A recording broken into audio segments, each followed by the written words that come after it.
My name is Bruce Barnes, giving the tour tonight. I'm with the New Bedford Preservation Society. The title of our tour tonight is VIPs, and the first VIP we're going to talk about didn't actually live in this house, but his great-grandson built this house in the 1830s.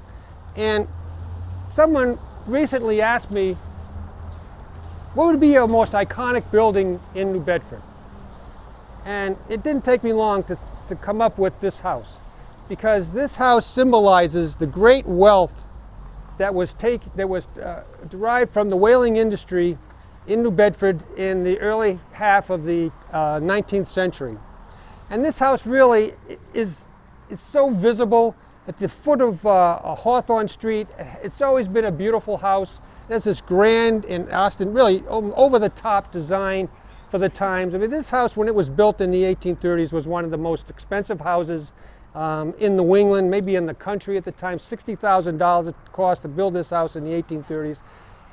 It was even quickly outclassed in New Bedford itself by a big house in the North End, which has been since demolished.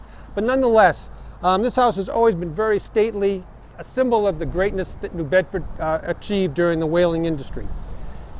And the man that brought brought whaling, commercial whaling, to New Bedford was a man by the name of Joseph Rotch, R-O-T-C-H. And Joseph Rotch was born in 1704. Some say he was born in England, and some say he was born in Salem, but nonetheless, he was born in 1704. And as I mentioned earlier, he was trained as a teenager as a cordwainer or shoemaker, but he decided that he was going to make his fame and fortune in the whaling industry by moving to Nantucket around 1725. And like, if you've seen any and been on my tours in the past, I say this almost every tour, he married into one of the wealthiest families in town, the Macy family, which was one of the founding families in Nantucket. His wife was named Love Macy, and he got involved in the whaling industry. He was obviously a very ambitious and entrepreneurial person, and before too long, he had a successful whaling business being run in Nantucket. Now, at the time, Nantucket was almost exclusively a whaling port. This was the colonial period. The idea of a colony is to, make or create raw materials to send to the mother country. And whale oil was a particularly valuable commodity at the time. It was used primarily as a lighting fuel. Oil lamps were important, and they were used as a lighting fuel. There was a high demand for it. And in the 1730s, London decided, the city of London decided to light their streets, put street lights on all their streets, and the lighting fuel was going to be whale oil.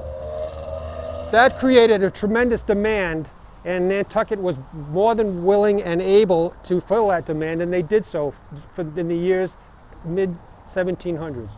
Joseph Rotch was part of that. He had 3 sons.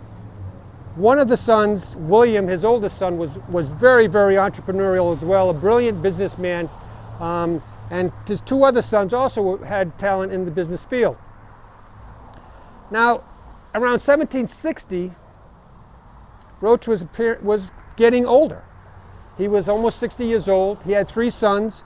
The business was thriving. But there was always a feeling that Nantucket was too isolated, at least by some, where it was.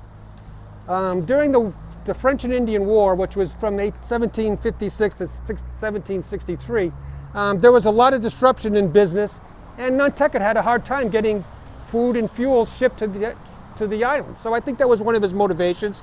He had 3 sons that he wanted to pass the business on to. William was clearly the man who was going to manage the main business in Nantucket, and he wanted to probably set up another business for one of his other sons here in New Bedford, and that's what he did. He scouted around for a spot off island to make a branch of his business off the island and on the mainland. He chose this particular community. It wasn't called New Bedford at the time, but I'm going to refer to it as New Bedford during these years. So he moves his business, a part of his business, to here in 1765. Now, when he decided, he bought 10 acres of land downtown. basically what the national park is now. The boundaries of the national park were the 10 acres that Rotch purchased in 1765 from the Russell family. They owned all the land down there. There's no question when he purchased the land and moved here, he had to have brought, it's not documented in papers or anything like that, but he had to have brought a huge entourage of people with him. All the infrastructure people, the sailmakers and the blacksmiths and the boat builders and the shipbuilders and people to refine oil, because he had to build all the infrastructure, but he also had to have a lot of people to manage the infrastructure. He had to have brought a lot of people with him at the same time. There are other merchants from other towns like Newport and Providence that came here as well, but he was the main factor, and before long they were not only shipping oil out but building ships on site. In 1767 they built a very large ship called the Dartmouth. It was a cargo ship. We're going to talk about the Dartmouth in a second. So things were going pretty well, and by 1700 he had decided that he was going to give the New Bedford branch to his middle son, whose name was Joseph as well, Joseph Jr. And Joseph was very, very entrepreneurial as well. He actually made investments in Boston, had business connections in Boston, and things were going great. But fate really stepped in, and all good plans sometimes don't come to fruition. And one of these was, there was a big hiccup in this whole New Bedford organization and move by the Rotches. Joseph, who was very, very smart and entrepreneurial, but he was always apparently a sickly child. Now, what does that mean? I have no idea what that meant. We're going to talk about another sickly child and another VIP in a little while. I don't know what the disease was that they had, but it was something that was debilitating for him for most of his life. And in early 1773, he decided to go to England to maybe go to a spa or try to get better and healthy. But as soon as he got there, he died. At the same time, in 1773, there's a rebellion beginning in the colonies, especially in Massachusetts. The Patriots, by 1773, are not anybody to be trifled with. And so, unwittingly, the Rotches get involved in the Boston Tea Party. The Dartmouth is not a whale ship, it's a cargo ship. It's the type of ship that takes the refined oil, brings it to England, and then they'll bring something else back. So they get 2 commissions out of the deal. And one of those commissions is the tea that the British are trying to force upon the colonies. And 2 of the ships that go to Boston in 1773 with the tea that is in dispute are Rotch ships. One of them is called the Dartmouth, and the other one's called the Beaver. And there's a 3rd ship that also is part of this fleet, but is not a Rotch ship. So Joseph is gone. He has passed away. William is not available, and so they send the youngest son, Francis, to try to mediate this dispute. Francis thinks, all the Rotches care about is getting their commission and and getting out of town. But they completely underestimate the power and the influence of the Patriots. Patriots say that ship was not going to be unloaded. Pure and simple. They threaten them. They say, we will burn those ships to the waterline if you even think about unloading those ships. Well, the Crown says to Francis Rotch, if you don't unload those ships, I'm going to confiscate those ships. I'll bring the army in and we'll unload the ships ourselves. And you won't get anything. You'll lose your ships and you'll lose your commission on top of it. Well, they give him a deadline. They give Francis a deadline. I think it's like December 15th. Unload the ships or we're going to confiscate the ships. Well, the Patriots basically bail them out because they don't want the tea to be landed under any circumstances whatsoever. They know that they could probably be forced to unload the ships if the army comes in. So they dress up as Indians, dump all the tea in the harbor. They bail out the Rotches. They lose the commission for the tea, but they don't lose their ships. But Francis is persona non grata in the colonies by both the Crown and the Patriots. They have no use for it. He actually flees to Europe. But some result is that the whaling branch here in New Bedford flounders.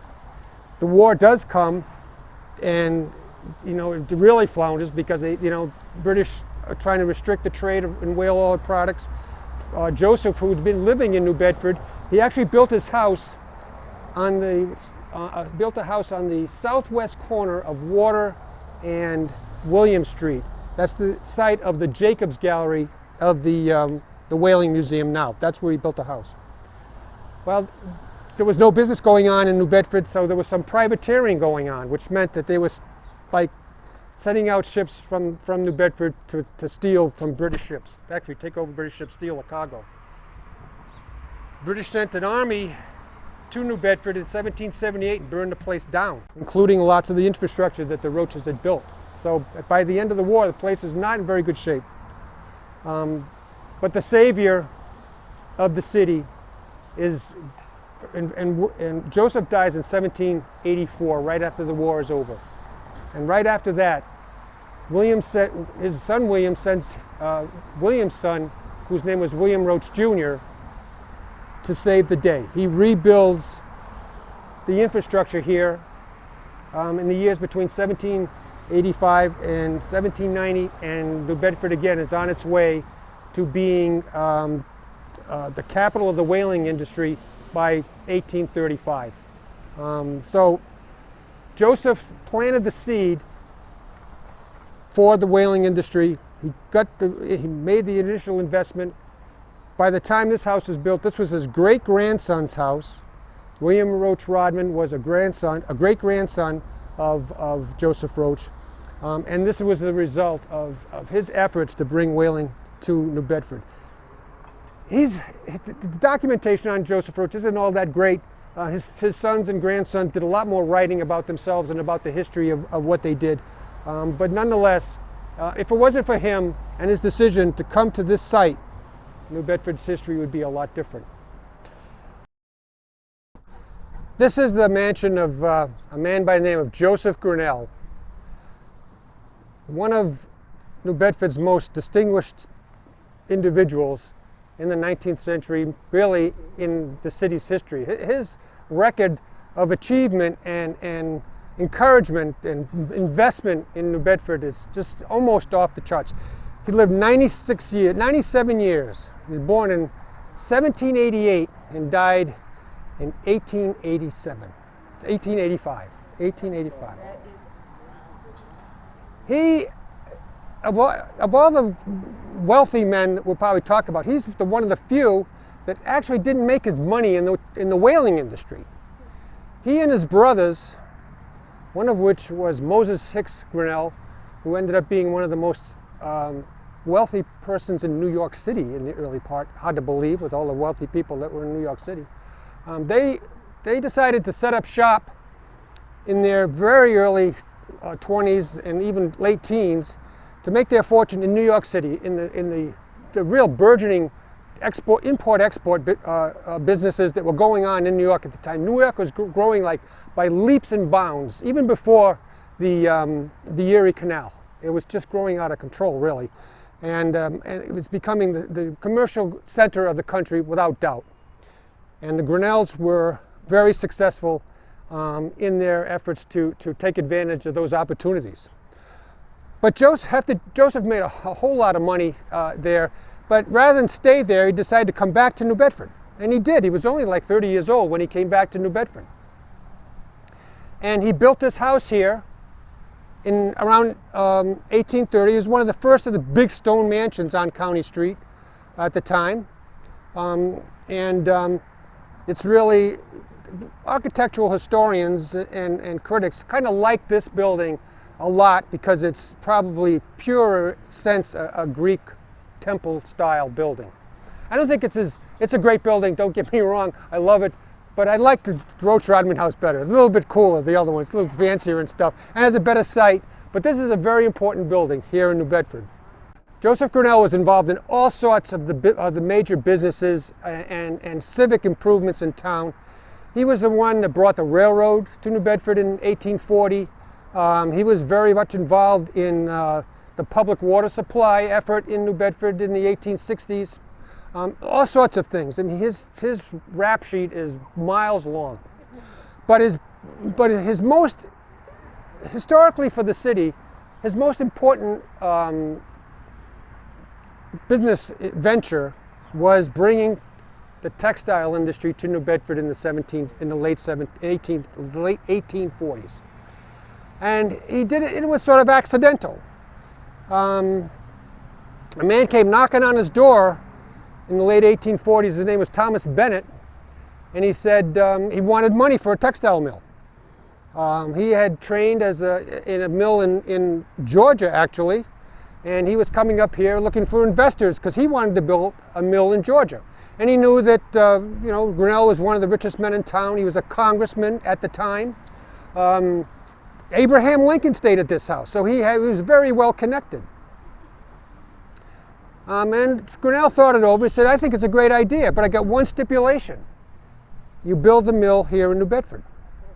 I was fine. And he said he raised the money for the mill and everything, and that was fine by Bennett because he was from here. He was from Fairhaven, actually. And so they said, well, how much are we going to need? And he said, we're going to need $200,000 to build the mill. And Grinnell said, well, there's plenty of money in New Bedford. The whaling was at its height at the time. There was all kinds of money in New Bedford. And Grinnell said, I'll raise the money for you. You just worry about getting the mill started, making plans for the mill. Well, it turns out Grinnell had a hard time raising the money. People didn't like, people liked the idea of making money, but they were making so much money in the whaling industry that didn't want to part with their money. It was probably a $20,000 buy-in for each person, basically. I mean, when you look at the board of directors of that first mill, and they're the ones, the board of directors were the investors, basically. That's how it worked. He had a hard time raising the money. He only could raise $160,000, and he had to put more of his own money into the deal. But they did, and the Wamsutta Mill was that mill. If everybody's familiar, I'm sure, with the Wamsutta Mill, it's the big mill. If you're not familiar with the Wamsutta Mill, it's the big mill on the east side of Route 18 as you're going back and forth from downtown. The original mill is long gone. It was a granite mill, kind of looked like a small version of the mills in Fall River, but that was the first mill. And it was a tremendous success from day one. They sold out their first run, and they continued to be a cash cow for the investors of the city for 60, 70 years. Those two big mills that you see now, which are numbers 3 and 4, were built one was built in 1855 and one was built in 1860. So they've been there a long time, those big brick mills that you see now as you're driving by. Those are two of the original fairly original mills, but they're old mills. And Grinnell he was the president of the mill until a few years before his death. Those initial investors that were almost forced by Grinnell to invest certainly made out in the long run, because the Wamsutta Mill was always very, very successful. They set the tone for all of the other mills that came in. And there were plenty of other mills, plenty of other people who came to invest in the mills. But they followed the same business model that Grinnell and Bennett set up: fine goods, making the finest quality thread and the finest quality cloth that you could. And that's what they did, and that's what New Bedford always did during their time as a textile manufacturing company. Grinnell, the house itself is a beautiful version of the Greek Revival style. Someone was asking about the granite on the Rodman house. The granite for the Grinnell mill is from the famous Quincy granite in Quincy, Mass. You can see it has that little blue tinge to it. If you look at it carefully, there's like a little blue tinge. It's probably even bluer when it was first built. The Quincy quarry, which is not too far from the merge, when you go up 90 up to the highway and there's that merge where you go to the left, that's pretty much where the mill was, not the mill, but the quarry was. Quincy granite was specified for projects all over the country. If you're looking at stone buildings in Georgia and in Philadelphia and stuff, you'll see the specification for Quincy granite. So it was highly prized at the time. And the house was in the Grinnell family for a long time, till around 1900 actually, and it passed into a number of hands. As any people who've lived in New Bedford a long time remember, the house was at risk for a while. There was a big fire that burned the original columns, if people remember that. Anyway, Whale stepped in, rehabbed the building. The inside of the building does not have much antique charm anymore. It's a assisted living facility, and I think there are 11 units in there. So I mean, it's lost some of its antique charm, but it's still a fabulous building, and we credit one of the great buildings here in New Bedford. This beautiful white house here with the columns was the home of the only man from New Bedford who became a governor of the Commonwealth. His name was John H. Clifford. He appears to be a very personable man. He was highly likable and, very educated in not only in the law, but in all sorts of things. He was kind of a Renaissance man, it seems to me, of his time. And he was a lawyer. He was born in Providence, but came to New Bedford early on, became a lawyer, was politically active, so that he was the district attorney for a number of years. And he was in the legislature. He was in the state senate. He was he was a representative as well. And in late 1840s, he got himself appointed as the attorney general for the state. At that time, it was an appointed position. It's elected now, but it was an appointed position then. And he got involved in one of the most sensational murder cases of the day in the country. In the late 1840s, a man by the name of George Parkman, he was a Boston Brahmin, owned a lot of property. When you read stories about him, he kind of reminds you of Ebenezer Scrooge to some degree. That's the only thing I can think of. I mean, he probably wasn't anything like him, but that's what it sounds like. A guy who counted all his pennies, collected all his rents, dotted all the I's, and crossed all the T's. And he rented property to a guy named John Webster. And John Webster was a chemist and teacher at Harvard College. And John Webster was a wannabe. He wanted to live the high life, and he wanted to be a society person. He wanted his kids to go to the best schools. He wanted to go to the best parties, stuff like that. But he didn't have the money to support that lifestyle.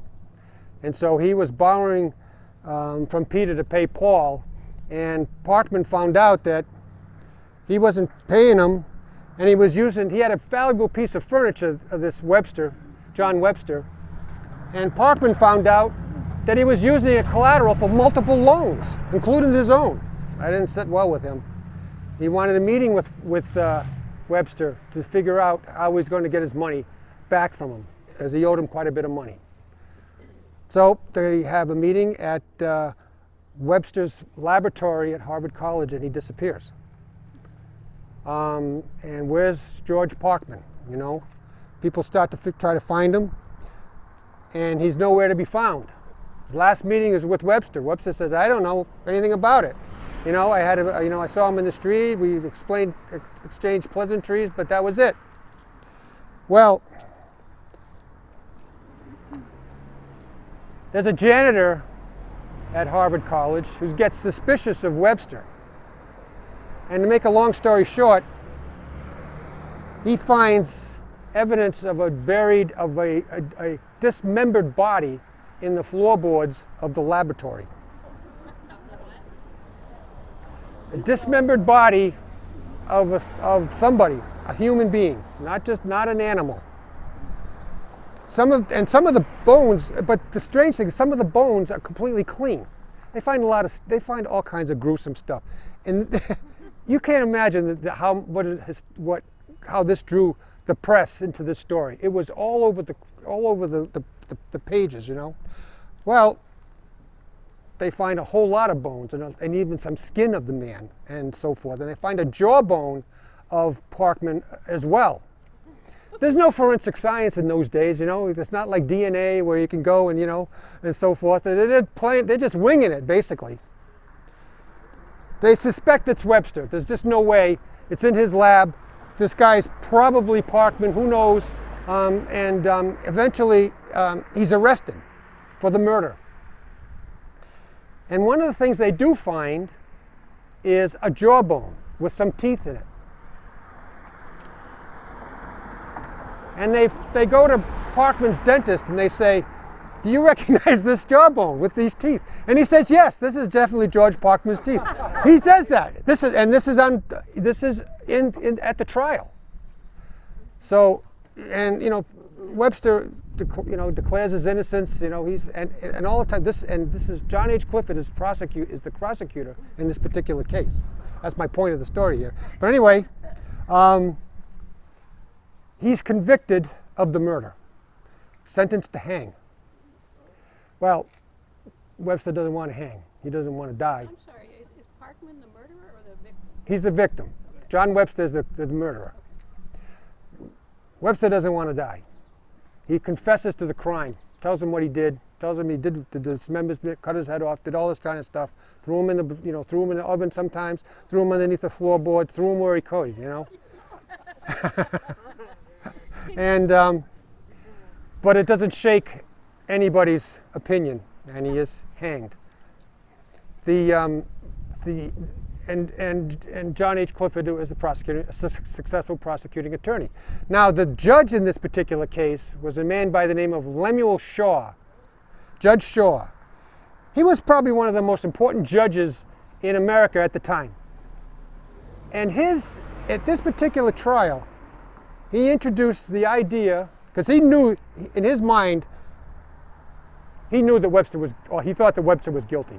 His charge to the jury would never, ever be allowed today. Basically said to convict Webster because he killed the guy, in his charge, which is not what he was supposed to do. But he introduced the theory of circumstantial evidence. All this stuff, because there was nothing really that tied all these bones to Parkman. They couldn't prove really. I mean, the dentist was good evidence, but they really couldn't prove conclusively that this stuff, all these bones belonged to Parkman. But Judge Shaw said there was circumstantial evidence. The first time it was used, circumstantial evidence. The other thing he introduced was with reasonable doubt, because you needed absolute certainty that he was guilty before this. So anyway, Shaw was good about those types of things. And the other interesting thing about Judge Shaw is that he was the father-in-law of Herman Melville, the author of Moby Dick. Anyway, the trial brings notoriety in a positive way to Clifford. And a year later, he's nominated. He doesn't really want to be governor. He really doesn't want to be governor, but he accepts the nomination, and he's elected governor. He serves one term, and really doesn't like being governor, and he doesn't run for re-election. But for one term, he's the governor of the state of Massachusetts, the first non-native born governor, because he was born in Rhode Island, to serve. He wanted to go back to being Attorney General, and he did so. Clifford was so popular with his peers that he was reappointed by like 3 or 4 different governors of different parties. You know, they just liked him so much. They said, he's a good guy. It doesn't matter what party he belongs to. He'll be our Attorney General. In 1859, the state decided they wanted to have an elected Attorney General, and he wasn't interested in running because he didn't like elections. And so he came back to New Bedford to continue his law practice. Anyway, that's my story on John H. Clifford. He is a very interesting man. Had an interesting life. He was asked to do lots of things in his retirement. He retired really from legal things in the late 1860s. He was offered the ambassadorships to Russia and the Ottoman Empire, which he declined. So he had lots of friends in high places, and probably because he was a very high character guy. When did he build the house? The house was built around late 1830s, actually. It's in the Greek style, but it's wood rather than stone. It's a very nice building. This is often referred to as Dr. Davis's house. Dr. Davis owned and occupied this house for many, many years. Does it remain a single family home? I think it does, yes. It's not. I don't think it's an office anymore. I think it's just a private residence. It's actually been. It's a little smaller than it used to be. You got to imagine now that the Clifford's estate ran from Grove Street to Bedford. You know, he had a big house, and it went probably extended to Anthony Street as well, behind here. So the house was a little bit bigger back in those days. They've took some of the rooms out at one point to make the house smaller. Probably to also to build more properties around it. That was a very common practice actually when there was during the textile industry was a tremendous shortage of lots for executive houses. This building behind us, the stone building, is the last remnants of the estate of William Swain. It's a stable. It's a stable building. William Swain and his wife Lydia Swain, their house was right on County Street, right where the Kennedy Donovan School starts now. It was a Greek Revival mansion. It looked more like the RJD rather than the ones that we've seen. It was a wood style house, wood constructed house, and it was from the late 1820s. William Swain was born in Nantucket, came to New Bedford early. He was born a wealthy man, came to New Bedford a wealthy man, and he bought this estate here that went all right here to Orchard Street, from County to here. And Swain was involved in as an investor more than an active whaling merchant during his time in New Bedford. Swain was very, very social guy. He had entertained lavishly. He and his wife were sort of one of the social leaders in the city at the time. Very well liked, and they had one son. His name was Robert Swain. He was born in 1819. William Swain was born, and his wife were born in 1793. They were both born in 1793. They had a son. They were married, I think, in 1818. They had a son, Robert, in 1819. And Robert was born a sickly child. That's what the literature said. I don't know what that sickness was, what his illness was, but he was always a sickly child. And he became kind of the society's poor thing to some degree. Everybody felt bad that Robert wasn't healthy. He went to Harvard. They got him to Harvard. They doted on him. They gave him everything he could. All the advantages that they could. Sent him to school, sent him to hospitals and so forth to try to get him better. But he died at 25 years old. And it was a very sad moment in the city when Robert Swain died. Now the Swains only had one child. They were bereft when Robert died. But they decided that what they would do with their legacy was to create a school on this site. William died in 1758, but Lydia didn't go until 1778, so the school wasn't established until the early 1880s. It was going to be just a free public education school. There wasn't much of a curriculum thought of at the time, but there was going to be a free school for any kids who wanted to go there. It was like an elementary school originally in its concept, but there was a public school system already, So the mission of the school changed pretty rapidly to be a design school to support the burgeoning textile industry at the time, that's what it was primarily. Even though there was a textile school that was built in around 1900, that was sort of their mission for many years, but they expanded their curriculum as well. They had fine art, as we know. I'm sure people remember the Swain School. It was a fine art school for many years as well as a design school, and had a good reputation. Had a nice reputation during those. Yeah, no. Hey, I'm glad. It had a great reputation during those years. But one of the brief story I want to tell you, Lydia Swain outlived her husband by 20 years. And two of their best friends named their children after Robert. One of their friends was the minister of the Unitarian Church. His name was Ephraim Peabody. So his son was named Robert Swain Peabody. He became a very famous architect, and Lydia supported his education early on, lent him money, granted him money so he could go to travel, go to school, and he became a very famous architect. Matter of fact, the next property we're going to look at is a Robert Swain Peabody house here in New Bedford. He did a number of buildings. He was a very famous architect in his time. The other person that she supported, and this is highly documented through letters and stuff, is the artist R. Swain Gifford. R. Swain Gifford is Robert Swain Gifford. Robert Swain Gifford's father was the caretaker of, the Swains owned half of North Shore Island in the 1830s and 40s and 50s. They had an estate out there. They used to entertain out there. Lots of people would go out there and visit the Swains and have big parties out there during the summertime. They sold the property just before he died, and the caretaker moved back to New Bedford, and his name was Gifford, and he named one of his sons Robert Swain Gifford. And he and Lydia had a big effect in his career because she bought a lot of his work when he was a starving artist. You know, she would buy his work. He became a very famous local artist. R. Swain Gifford is in all the major art museums in the country, and it has a nice collection at the Whaling Museum as well.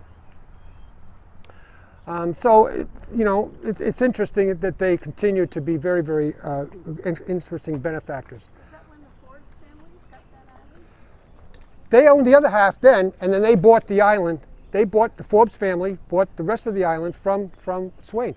The Forbes magazine, Steve Forbes, Malcolm Forbes, if you know those names, they own the entire island now. You know, the whole island is a private island owned by the Forbes family. Anyway, the original house on County Street burned to the ground in 1948. And all of Lydia's early paintings of R. Swain Gifford were lost in that fire. The Swain School, had ceased to use that as classroom space, but it was using it as administration and gallery space. They had built these buildings that are behind it now pretty much by 1948, or buildings like it. But anyway, it's kind of a tragedy that in the fire of 1948, all that work that she had purchased from Gifford in the early years was lost in the fire. The house behind me was owned. Actually, was built as a single-family house. One of the biggest houses built in New Bedford at any time, as far as size goes. Her name was Leonard, actually. But she's not the object of this particular talk. The guy who moved into this house in 1900 was named Andrew G. Pierce. And the Pierce, there's four Pierces. This is a sort of a family part of the lecture tonight. There were four Pierces that we're going to talk about tonight. The two of them are going to be here. Andrew Pierce Jr., who owned this house from 1900 until his death in 1950, and his father, who lived on Spring Street in a house that's been demolished. And they were very, very, probably the most important individuals in the textile industry in New Bedford during the entire era of the success of the textile industry here. Andrew Pierce Sr. was born in 1829 in New Bedford, died in 1903. He was educated in the public schools, graduated from New Bedford High School, probably one of the earliest graduates of New Bedford High School. And he started working at the Wamsutta Mill as a young man. And Andrew Pierce Sr. was very, very ambitious.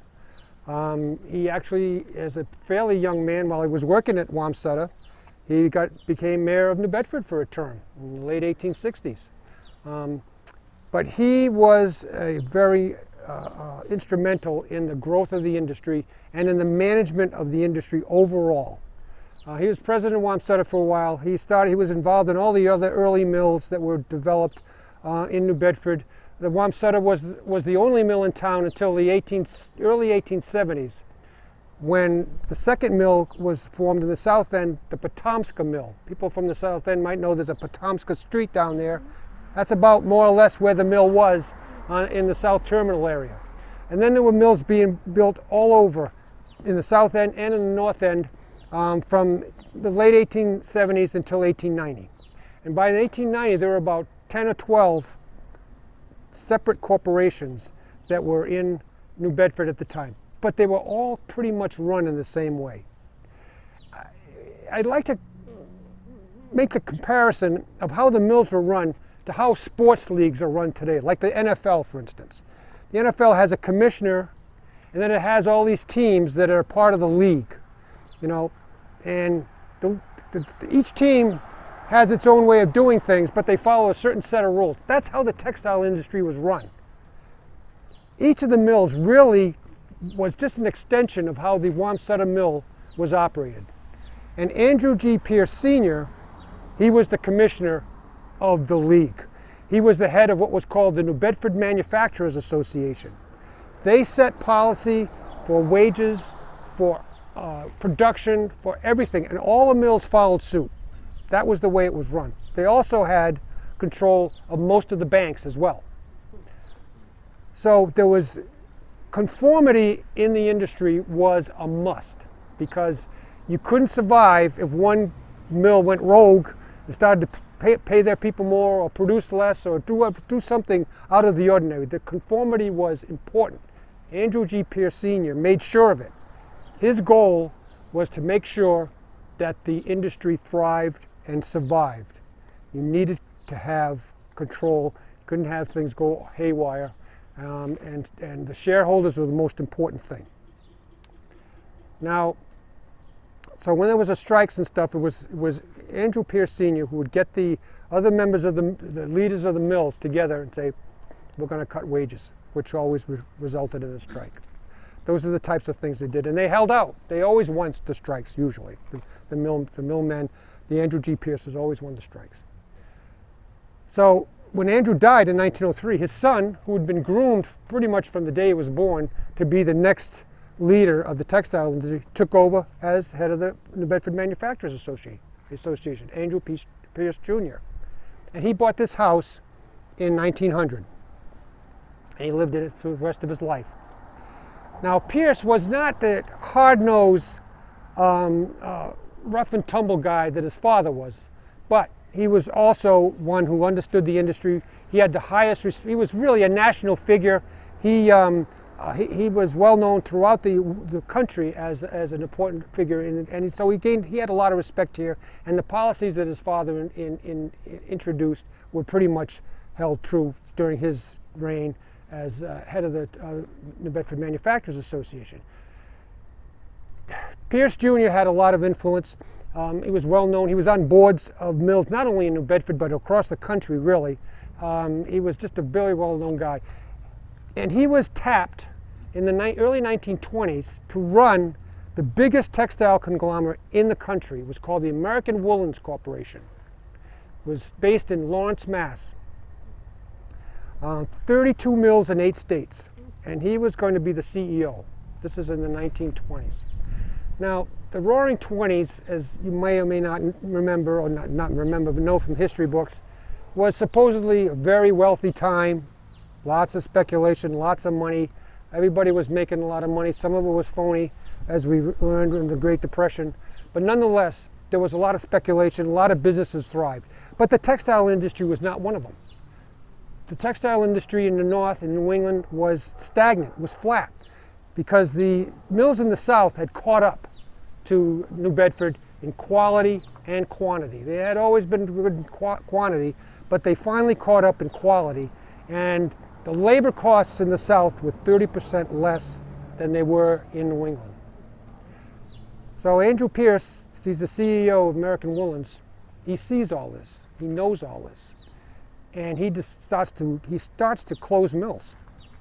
Well, the head of the corporation, the president who had actually hired him, was outraged, and shortly after Pierce starts closing mills, he fires him, basically.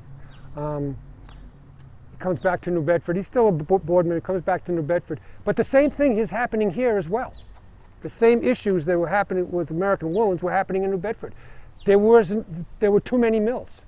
He couldn't pull the trigger here, though. He didn't have the power that he did with the American woolens, but by the same token, he had enough power that he could have started doing that, but he didn't, which is kind of confusing to me, actually. He had the opportunity to start closing mills, consolidating things, help the industry to survive. It probably wouldn't have survived in the long term anyway, but it wouldn't have been the disaster that happened when the Great Depression came and almost 3/4 of the mills went out of business. 25,000 employees lost their jobs forever in the Great Depression in the textile industry in New Bedford alone. 25,000 jobs disappeared in a period of about 5 years. A devastating thing that happened, and could have been, probably could have been ameliorated somewhat if Pierce had acted a little bit sooner, if acted at all in New Bedford to try to. What was that 5-year interval? When did it start?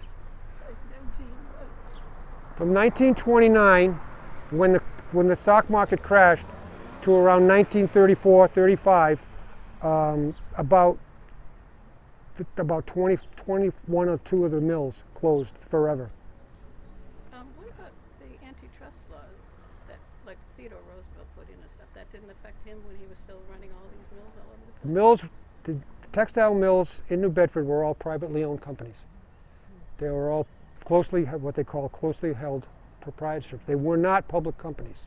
You could buy stock, but they weren't public companies. They were private companies. Well, I'll talk about this now. In the late 1890s, the state of Massachusetts was concerned about 2 things with the textile industry. Number one, they were worried about competition from the South in the 1890s. They were worried that the South was going to catch up eventually. We had to do something about that. What happened? One of the things that happened that sort of blunted that was the development of an automatic loom. That made everybody think that the textile mills were going to last in New England for a lot longer, because the automatic loom revolutionized production and so forth. It was just a temporary fix, unfortunately. But the other thing is that they worried about was that the state thought that the workers should get more of the percentage of the profits that the mills were making. That too much of the money was going to the shareholders and not enough money was going to the workers. And they had a wage conference in the late 1890s, and 2 representatives from New Bedford went there. One of them was Andrew Pierce Sr.'s brother, whose name was Otis Pierce. His house we're going to go by on Carter Street in a few minutes. I'll point it out. And the other person who went with him was a guy named J. Frank Knowles, who was a really big deal as well. And they basically told the legislature to butt out and mind your own business in no uncertain terms. They abused the legislature with their language, I thought. I mean, they would never happen today. They would, how it works today, where the CEOs go and they get roasted and so forth, no matter what. That wasn't the case when Otis Pierce and J. Frank Knowles went to the legislature. They told them to butt out, mind your own business, and let us run our shops, and don't call us back here again. Basically, that's basically what they told them. They had a lot of power back then, and the legislature really had no power over them, because they were closely held companies. They did not need to file SEC filings or anything like that, like public companies have to do. They were never public companies. You could buy shares in the mills, but you had to do it through brokers in the town.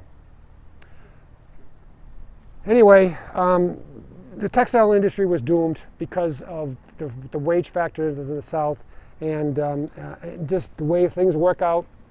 And unfortunately, it hit us very hard. If the Great Depression hadn't happened, textiles would have petered out.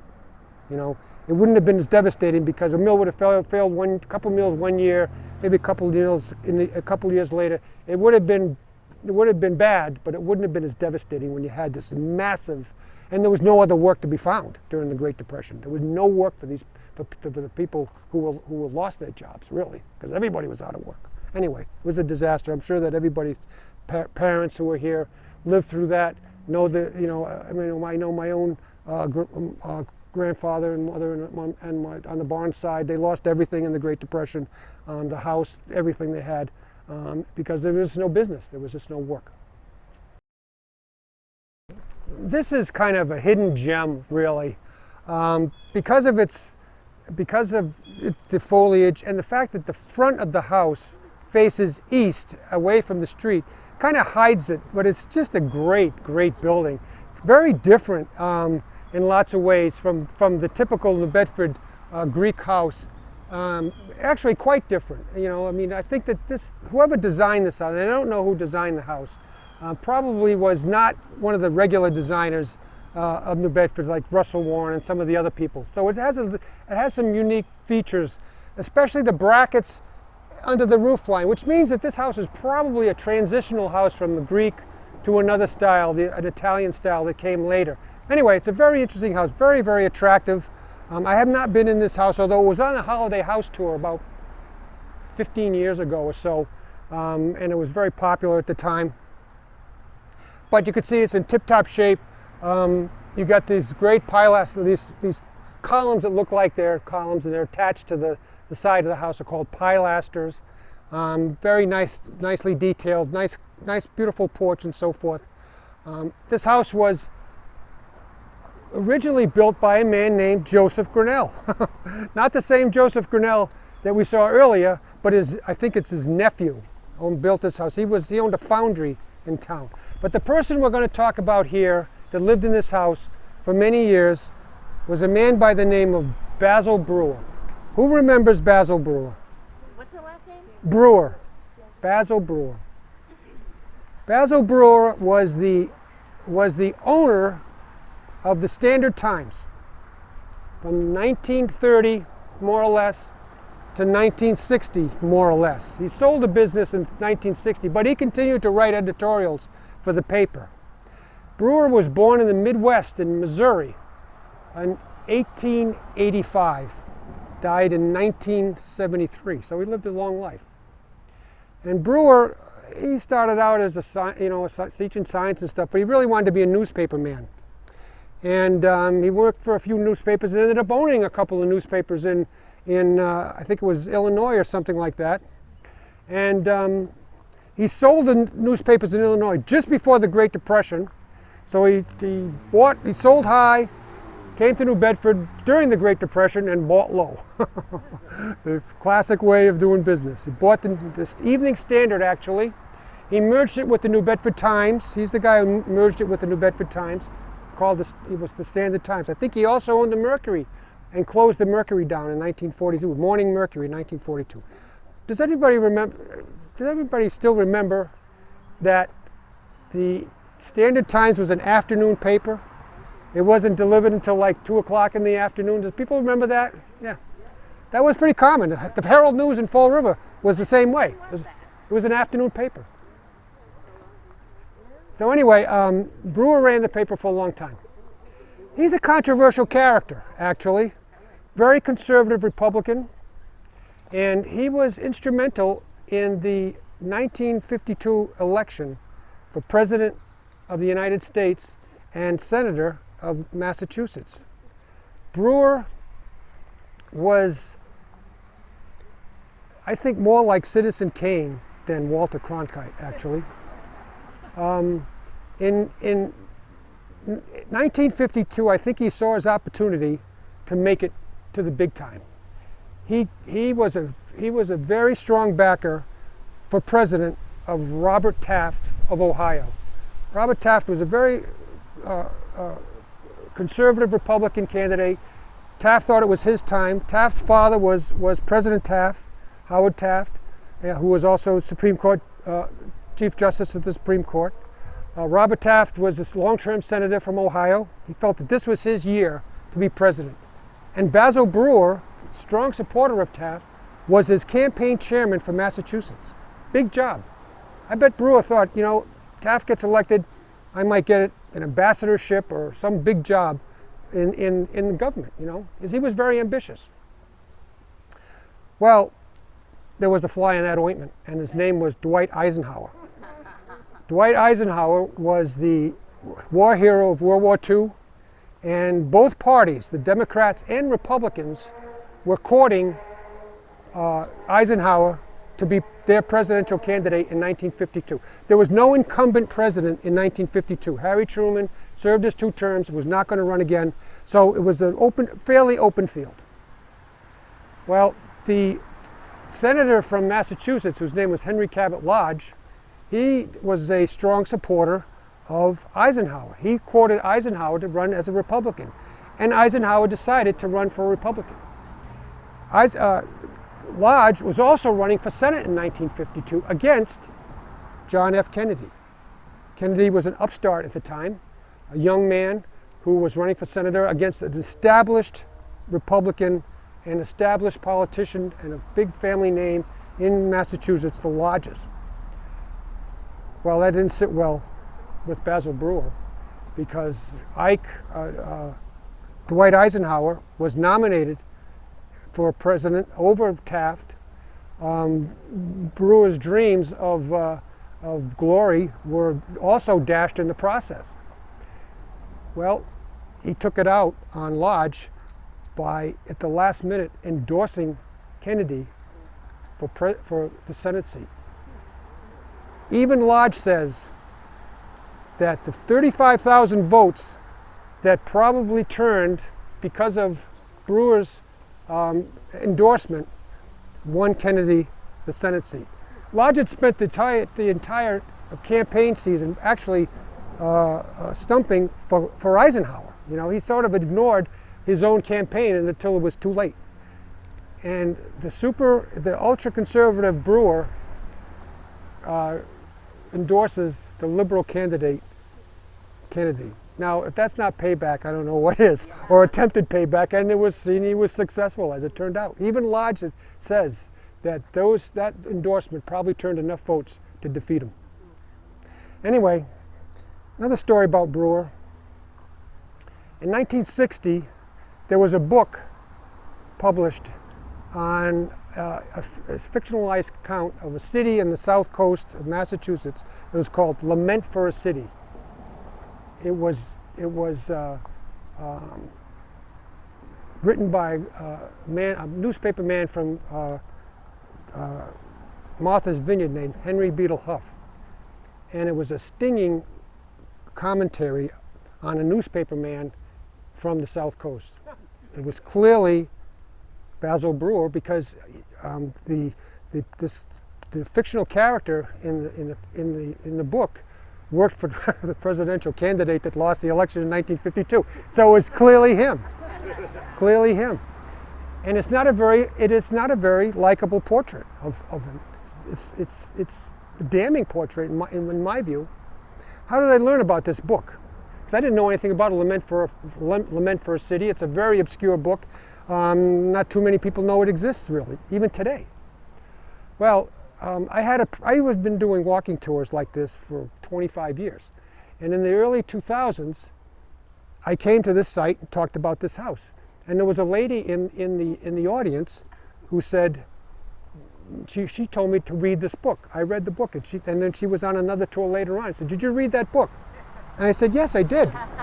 It was shocking, really. She said, "Do you remember this?" And she pointed out a certain scene in an editorial room. "Do you remember that scene?" I said, "Yeah, I remember that scene." That's verbatim what actually happened, because my husband was there at that meeting. And I said, "Really?" Because he was one of the managing editors of the paper at the time. So Basil Brewer, a very controversial guy, and I don't know what the real truth is about the guy, actually. He donated his papers. This is the worst thing he ever did, in my view. He donated his papers to his alma mater in Missouri. Who the hell from around here is going to go to Missouri and study him, you know? Because he's an important figure during that time in Bedford's history, 1930 to 1960, or even 1965. I know he fought with, I went to UMass Dartmouth, SMU, and he fought tooth and nail against that school for a while, because I think he had a fight with Joseph Driscoll, who was the main backer of the university. So, you know, he was a very, very difficult man to deal with. But it's a shame that his papers aren't here. That is a perfect opportunity for some doctoral student to learn about an important era era in New Bedford, that time when Basil Brewer probably held a lot of power in this city for about 30, 35 years. Brewer died in 1975. All the houses, all these historic houses, have little documents written about them called Form Bs. These are the official histories of the houses that go to the Mass Historical Commission. And when this house was done in 1977, and Mrs. Brewer was still living at the house at the time, so when that Form B was written, she was still here. Anyway, that's a story on him. He was very, very important man in his own time. There was nobody who didn't know who he was if you were living in New Bedford in the 50s and 60s, because he held sway here, and to a large degree, more so than even maybe some of the major politicians in New Bedford. This is our last stop on tonight's tour. Thank you for being patient. Although we did have to stop at that house, so that took some of my time. There's 3 generations we're going to run through quickly of the Crapo family, C-R-A-P-O, Crapo. Very, very important family here in New Bedford. Descendant. Really? Yep. There you go. The first generation actually the second generation owned this house. We'll talk about this house and him in a minute. The first generation of this family that I'm talking about, his name was Henry Howland Crapo. He was born in Dartmouth, made lots of money in New Bedford. He was involved in all sorts of things, primarily as a nurseryman, actually. His house that he built in New Bedford is still standing. It's on Washington Street. I think it's 106 Washington Street. It's a big house. It's about the size of the house next door. It's not in very good condition anymore, but it's a nice house. It still stands. He owned all the land behind that. All that land behind Washington Street, which is maybe 5 blocks from here south, was just farmland and nursery land. There was nothing out there at all. A couple of houses here and there, but basically all that land from Allen Street, Dartmouth Street, south was nothing. There was nothing out there except his house and a nursery. Anyway, he decided, New Bedford got involved. He wasn't the only one. New Bedford got involved in the timber industry in Michigan in the 1840s and 50s. I don't know why, really, or how even. It seems like a very remote place for them to be investing and trying to make money that they've earned from whaling. I don't know how it happened, but it did happen. I know James Arnold had lots of money invested in the timber industry in Michigan, and so did Henry Howland Crapo. He moved out there in 1858. He was, he was very entrepreneurial, probably very ambitious. He got himself to be mayor of one of the cities out there. And in 1864, he was governor of Michigan. He got elected governor of Michigan, guy from New Bedford, governor of Michigan, during the Civil War, no less. He was, that's pretty good deal for a guy to be governor. He died in 1869, not too long after he stopped being governor. But nonetheless, there it is. He had 10 children, 1 son and 9 daughters. What the odds? His first child was a daughter, second child was a son, and he had 8 daughters after that. And the son's name was William Wallace Crapo, born in 1830, died in 1926, 96 years old. He was a big mover and shaker here in New Bedford in his lifetime, president of Wamsutta Mill for years and years, congressman from United States congressman for the region in the 1870s and 80s, just a very big deal, a famous lawyer. His law firm, he partnered with remember John H. Clifford, the governor of Massachusetts, his son, whose name was Charles Warren Clifford. They partnered and were the most powerful law firm in the city for many, many, many years. Just a big deal. It was William Wallace Crapo was the man who commissioned the whaleman statue to be sculpted and placed in front of the library. So he was a very influential man. Purchased this property in the 1880s. Now this part of the house was the original Gothic Revival house. It was remodeled, if you were on last month's tour, remodeled by Nat Smith in the 1920s. But this is the original portion of the house that was built, originally built in 1840s. This section of the house is the Crapo section. You can see it tried to mimic the Gothic features of the house with the arched windows and the pointed arches in the leaded glass there and so forth. But it was kind of a modern design, a modern Gothic design for the times in the 1880s and 90s. That is the Crapo version of the house. He built that addition to then. As I mentioned last time, the garage was built by the Duffs in the 1920s. But anyway, that's the Crapo addition to the house. This house still has its original slate roof. Now, this is a slate roof that was put on the house 1880s. It still looks in really, really good condition. Now, Crapo had 4 children, but one of his children was named Henry Howland Crapo II. The governor of Michigan, Henry Howland, he had children, but he didn't name one after himself because he only had one son. But his son named one of his sons after him, and his name was Henry Howland Crapo as well, II.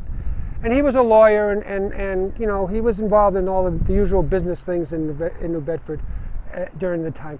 But he also is a very famous historian because he worked for he was on the board of the Whaling Museum for many, many years, and he wrote what they published as sketches of the Old Dartmouth Historical Society in the 30s and 40s, and some of his work I have used.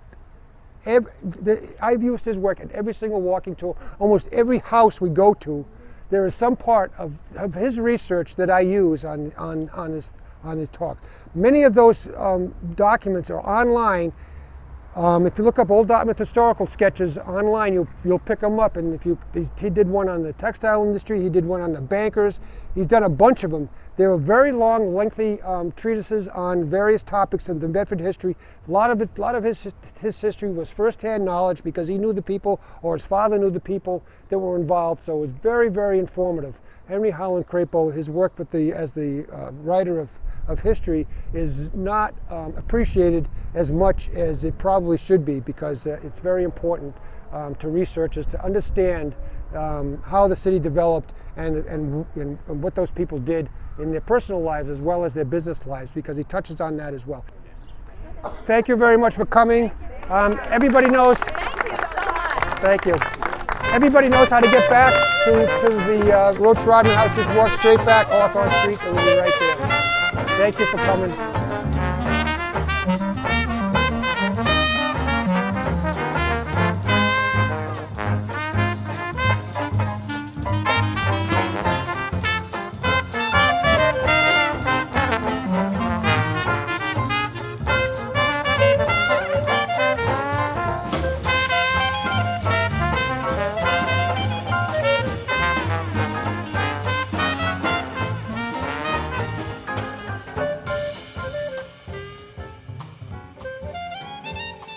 Does anybody know what a cordwainer is? A shoemaker. A fan. He's missing the tour. That's what he wanted to be here. Let's go in.